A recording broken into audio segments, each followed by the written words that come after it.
life was pursuing happiness. Everyone said the path to happiness was success, so I searched for that ideal job, that perfect boyfriend, that beautiful apartment. But instead of ever feeling fulfilled, I felt anxious and adrift. And I wasn't alone. My friends, they struggled with this too. Eventually, I decided to go to graduate school for positive psychology to learn what truly makes people happy. But what I discovered there changed my life. The data showed that chasing happiness can make people unhappy. And what really struck me was this. The suicide rate has been rising around the world, and it recently reached a 30-year high in America. Even though life is getting objectively better by nearly every conceivable standard, more people feel hopeless, depressed, and alone. There's an emptiness gnawing away at people, and you don't have to be clinically depressed to feel it. Sooner or later, I think we all wonder, is this all there is? And according to the research, what predicts this despair is not a lack of happiness. It's a lack of something else, a lack of having meaning in life. But that raised some questions for me. Is there more to life than being happy? And what's the difference between being happy and having meaning in life? Many psychologists define happiness as a state of comfort and ease, feeling good in the moment. Meaning, though, is deeper.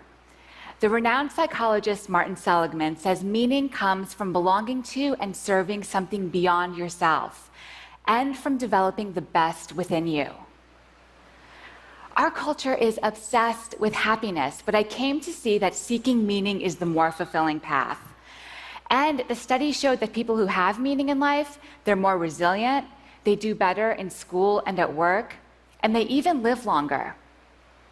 So this all made me wonder, how can we each live more meaningfully? To find out, I spent 5 years interviewing hundreds of people and reading through thousands of pages of psychology, neuroscience, and philosophy. Bringing it all together, I found that there are what I call 4 pillars of a meaningful life. And we can each create lives of meaning by building some or all of these pillars in our lives. The first pillar is belonging. Belonging comes from being in relationships where you're valued for who you are intrinsically and where you value others as well. But some groups and relationships deliver a cheap form of belonging. You're valued for what you believe, for who you hate, not for who you are. True belonging springs from love. It lives in moments among individuals, and it's a choice. You can choose to cultivate belonging with others. Here's an example. Each morning, my friend Jonathan buys a newspaper from the same street vendor in New York. They don't just conduct a transaction, though. They take a moment to slow down, talk, and treat each other like humans. But one time, Jonathan didn't have the right change, and the vendor said, "Don't worry about it." But Jonathan insisted on paying, so he went to the store and bought something he didn't need to make change. But when he gave the money to the vendor drew back. He was hurt. He was trying to do something kind, but Jonathan had rejected him. I think we all reject people in small ways like this without realizing it. I do. I'll walk by someone I know and barely acknowledge them. I'll check my phone when someone's talking to me. These acts devalue others. They make them feel invisible and unworthy. But when you lead with love, you create a bond that lifts each of you up. For many people, belonging is the most essential source of meaning, those bonds to family and friends. For others, the key to meaning is the second pillar, purpose. Now, finding your purpose is not the same thing as finding that job that makes you happy. Purpose is less about what you want than about what you give. A hospital custodian told me her purpose is healing sick people. Many parents tell me, my purpose is raising my children. The key to purpose is using your strengths to serve others. Of course, for many of us, that happens through work. That's how we contribute and feel needed. But that also means that issues like disengagement at work, unemployment, low labor force participation, these aren't just economic problems, they're existential ones too. Without something worthwhile to do, people flounder. Of course, you don't have to find purpose at work, but purpose gives you something to live for, some why that drives you forward. The third pillar of meaning is also about stepping beyond yourself, but in a completely different way. Transcendence. Transcendent states are those rare moments when you're lifted above the hustle and bustle of daily life. Your sense of self fades away and you feel connected to a higher reality. For one person I talked to, transcendence came from seeing art. For another person, it was at church. For me, I'm a writer, and it happens through writing. Sometimes I get so in the zone that I lose all sense of time and place. And these transcendent experiences can change you. One study had students look up at 200 feet tall eucalyptus trees for 1 minute. But afterwards, they felt less self-centered, and they even behaved more generously when given the chance to help someone. Belonging, purpose, transcendence. Now, the fourth pillar of meaning, I found, tends to surprise people. The fourth pillar is storytelling, the story you tell yourself about yourself. Creating a narrative from the events of your life brings clarity. It helps you understand how you became you. But we don't always realize that we're the authors of our stories and can change the way we're telling them. Your life isn't just a list of events. You can edit, interpret, and retell your story even as you're constrained by the facts. I met a young man named Emeka who'd been paralyzed playing football.